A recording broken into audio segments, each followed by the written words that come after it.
नमस्कार दोस्तों।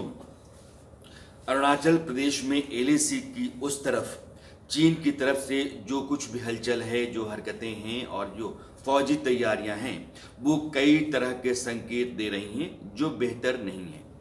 लेकिन उस तरह के संकेत को भारत की सरकार और हमारी फौज दोनों समझ रही हैं और दोनों की तैयारी अपनी तरफ से मजबूत है। एक आंकड़ा मैं आपको दे रहा हूं समझने के लिए कि भारत की उस सेक्टर में, खासकर अरुणाचल प्रदेश के उत्तरी हिस्से तवांग सेक्टर में क्या तैयारी है। कमोबेश मेरे पीछे जो आप ये इमेज देख रहे हैं, ये उसी सेक्टर की है। तो वहाँ निगरानी लगातार है, हवाई निगरानी, अनमैन व्हीकल जिसको यूएवी कहते हैं, उनकी उड़ानें चल रही हैं। इसराइल का जो ड्रोन है, हेरोन जिसको कहते हैं, वो लगातार निगरानी कर रहा है। और कई हेलीकॉप्टर्स जैसे कि रुद्र और ध्रुव, उनके जरिए भी वहाँ लगातार सॉर्टीज भरी जा रही हैं, उड़ानें भरी जा रही हैं, ताकि उस तरफ क्या हो रहा है इसका अंदाज़ा मिल सके। भारतीय सेना ने क्या किया है, क्योंकि हमारी जो ऊंची चोटियां हैं, उन चोटियों पर बोफोर्स तोप को लगा दिया है। जो K9 वज्र टैंक है, उसकी भी तैनाती है। ये ऐसे तो 35 किलोमीटर तक मार करने वाली तोप है, लेकिन ऊंचाई पर, चोटियों पर इसका रेंज 50 किलोमीटर के आसपास हो जाता है। तो चीन की फौज के पास जिस तरह के टैंक्स हैं, उन टैंकों से कहीं बेहतर और ज़्यादा मजबूत टैंक बोफोर्स और K9 वज्र है। K9 वज्र जो कि मेक इन इंडिया है। वैसे ही भारतीय सेना का जो माउंटेन स्ट्राइक कोर है, वो अपनी तैयारी लगभग पूरी कर चुका है। यह बात मैं आज क्यों कह रहा हूं, क्योंकि चीन अभी हाल ही में जो उपराष्ट्रपति वेंकैया नायडू का अरुणाचल प्रदेश का दौरा हुआ था, उस पर उसने ऐतराज किया था। चीन विदेश मंत्रालय ने यह कहा था कि यह इलाका जो है अरुणाचल प्रदेश का, वो विवादित है और भारत के उपराष्ट्रपति के आने पर चीन ऐतराज करता है। तुरंत उसके बाद भारत की सरकार ने, बल्कि विदेश मंत्रालय ने अपनी तरफ से एक प्रतिक्रिया दी और कहा कि चीन की तरफ से जो प्रतिक्रिया आई है गैरवाजिब है, बेवजह है, उसका कोई मतलब नहीं है। अरुणाचल प्रदेश भारत का अभिन्न हिस्सा है और वहाँ भारत सरकार या भारत के लोगों के किसी भी आदमी का आना जाना सामान्य सी बात है, वो अधिकार के दायरे में आता है एक नागरिक के। लेकिन चीन, चूंकि आप अगर चीन के चरित्र और चीन की चाल को जानते समझते हैं, तो ऐसी घटनाओं को, ऐसी बातों को वो धोखे से की जाने वाली लड़ाइयों में या हमलों में तब्दील करता है। जैसे गलवान का वाक्य आपको याद होगा कि गलवान घाटी में उसने कमांडोज बुला रखे थे और जब हमारे जवान गए ये कहने के लिए कि इलाका जो है वो आपका है नहीं, दरअसल अनमैन्ड है, आपको पीछे जाना चाहिए, तो हमला कर दिया गया। और नतीजा ये हुआ कि हमारे 20 जवान शहीद ज़रूर हुए, लेकिन चीन के भी 40 से ज़्यादा जवान मारे गए थे। तो चीन को हिंदुस्तान की आज की तारीख में जो ताकत है उसका अंदाज़ा है। लेकिन जो स्थिति शी जिनपिंग की चीन के अंदर है वो अच्छी नहीं है। वहाँ कोयला का संकट है, कारखाने बंद हो रहे हैं, प्रोडक्शन कम होने लगा है। तो चीन की जो आमद थी सामान बाहर भेज करके और पैसा अंदर कमाने की, वो आमद कम हुई है, बल्कि बहुत कम हुई है।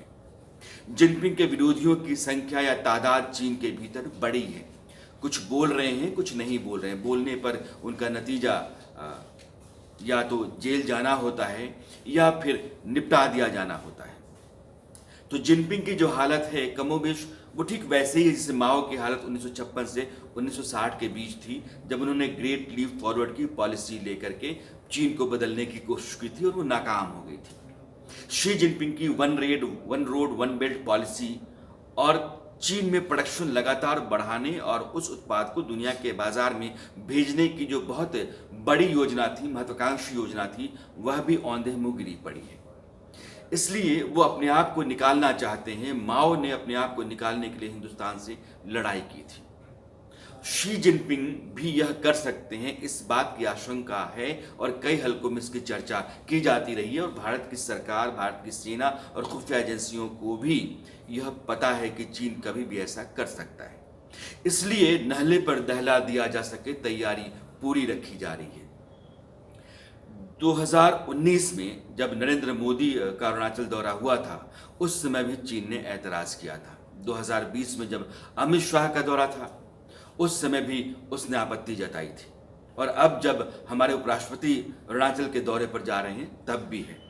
अब सवाल ये है कि अरुणाचल प्रदेश के 90,000 स्क्वायर किलोमीटर के इलाके पर चीन जो दावा करता है उसका कारण क्या है? तवांग सेक्टर में, जो अरुणाचल प्रदेश का उत्तरी हिस्सा है, तिब्बत का दक्षिणी होता है, वहाँ एक बहुत बड़ा बौद्ध मंदिर है। उसका बौद्धों के बीच में महात्म्य है। 1912 के आसपास तक तिब्बत और भारत के बीच में सीमा तय नहीं थी, वो जैसी थी वैसी थी, लोगों का आना जाना चलता रहता था। लेकिन तवांग में जब बौद्ध मंदिर निकला और उसका महात्म्य जाना गया, वहाँ बौद्धों का आना जाना बढ़ा, तो उसके बाद जब ब्रिटिश हुकूमत थी भारत की, उसने तिब्बत के साथ एक समझौता किया कि हम अपनी सीमा तय करते हैं। उस समझौते में चीन भी शामिल था।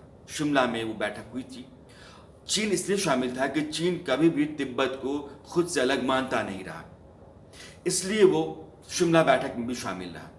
उस बैठक में जो लाइन तय की गई, जिसको मैकमोहन लाइन आप कहते हैं, ये हुआ कि अरुणाचल प्रदेश और उसके आसपास के जितने भी हिस्से हैं वो भारत के हैं, और भारत के नक्शे में वो 1930 के बाद आ भी गए। लेकिन चीन कहता है कि नहीं, वो पूरा इलाका दक्षिणी तिब्बत का था, और दक्षिणी तिब्बत, चूंकि तिब्बत आज की तारीख में चीन है और चीन ने कभी तिब्बत को अलग नहीं माना, इसलिए तिब्बत के हिस्से में जितने भी इलाके थे वो सब चीन के हैं। जबकि 1914 में जो सीमा तय की गई थी, वही सीमा बताती है कि अरुणाचल प्रदेश का वो तमाम हिस्सा जो भारत के एक राज्य के तौर पर आज की तारीख में है, वो भारत का अभिन्न अंग है। लेकिन एक चरित्र है चीन का। दुनिया के जितने देशों के साथ उस सीमा लगती है, उन सभी देशों के साथ विवाद है, और विवाद जमीन को लेकर के ही है। वही विवाद भारत के साथ भी है, और भारत के साथ सीमा पर चीन लगातार कहीं न कहीं कोई न कोई पंगा करता रहता है, क्योंकि एलएसी के जरिए यह तय हुआ कि जब तक हमारी सीमा तय नहीं होती है तब तक यह एक एक्चुअल कंट्रोल लाइन है, जिसका सम्मान दोनों देश करते रहेंगे, और होता रहा है। लेकिन चीन पिछले कुछ वर्षों से जिस तरीके से लगातार कुछ न कुछ टकराव मोलता रह रहा है, और एलएसी की उस तरफ उसकी तैयारियां चल रही हैं, बीजिंग से जिस तरह के बयान आते हैं, या फिर चीन के जो मुखपत्र मीडिया है उसके हवाले से जो खबरें आती हैं, ये बताती हैं कि चीन भारत के साथ एक अलग तरह का रवैया रखने लगा है। उसका जो हालिया सबूत है वो ये है कि जब 13वें दौर की सैन्य स्तर की बातचीत हाल ही में हुई, तो भारत ने कहा कि जिस तरीके से 12वें दौर में हमने गोगरा सेक्टर से अपनी फौजें हटा ली थी, वैसे ही देवसांग, डेमचोक, PP-15 से भी हम अपनी फौजें हटा लें, हम अपने इलाके में, आप अपने इलाके में। लेकिन चीन ने कहा कि भारत एजेंडे पर बात नहीं कर रहा है। एजेंडा वही है जो चीन और भारत के बीच में होना चाहिए था। लेकिन अगर आप बात नहीं मानते, इसका मतलब ये है कि आप टकराव बोलना चाहते हैं, आपकी मंशा ठीक नहीं है, और चीन ऐसा लगातार करता रहा है। चूंकि अरुणाचल एक ताज़ा उदाहरण है हमारे सामने, जहां अभी कुछ घंटों में, या यूँ कहिए कि 48-70 घंटों में हलचल ज़्यादा है, और वो दिख रही है। तो अनमैन्ड व्हीकल जो हमारे हैं, या ड्रोन है, उसके ज़रिए जो तस्वीरें आ रही हैं, ये बता रही हैं कि चीन लगातार अरुणाचल प्रदेश के तवांग सेक्टर के सामने के हिस्से में अपनी गतिविधियां बढ़ाए हुए हैं, और उसकी फौजी हलचल वहाँ तेज़ है। वैसे भारत की सरकार और भारत की फौज दोनों ने अपनी तैयारियां पूरी कर ली हैं, लेकिन संकेत चीन के बेहतर नहीं हैं, और यह मुल्क अपनी छोटी छोटी लड़ाइयों या झड़पों के जरिए अपने भीतर, यानी देश के अंदर के जो हालात उसके शासक के लिए रहते हैं, उनको ठीक करने और दुनिया के सामने अपनी ताकत की धौंस जमाने की कोशिश करता रहता है। लेकिन यह बात सही है कि 1962 की लड़ाई और 2021 की लड़ाई में बहुत फर्क आ जाएगा। हिंदुस्तान की एयरफोर्स, मिलिट्री और नेवी, यह तीनों आज की तारीख में चीन के मुकाबले में तनिक भी कमज़ोर नहीं है। इसलिए ये जो पूरी हलचल है एलएसी के आसपास, वो चीन की गीदड़ भभकी भी हो सकती है, लेकिन जो उसकी चाल रहती है पीछे से आकर के हमला करने वाली, या जो चरित्र है उसका भरोसा ना करने वाला, इस लिहाज से हमारी सरकार को, हमारी फौज को लगातार तैयार रहना चाहिए। अभी तक जो खबरें हैं उसको देखते हुए मैंने ये माना है कि तैयारियां पूरी हैं, और हर बात की जानकारी जिन विभागों को, जिन एजेंसीज को होना चाहिए वो हैं।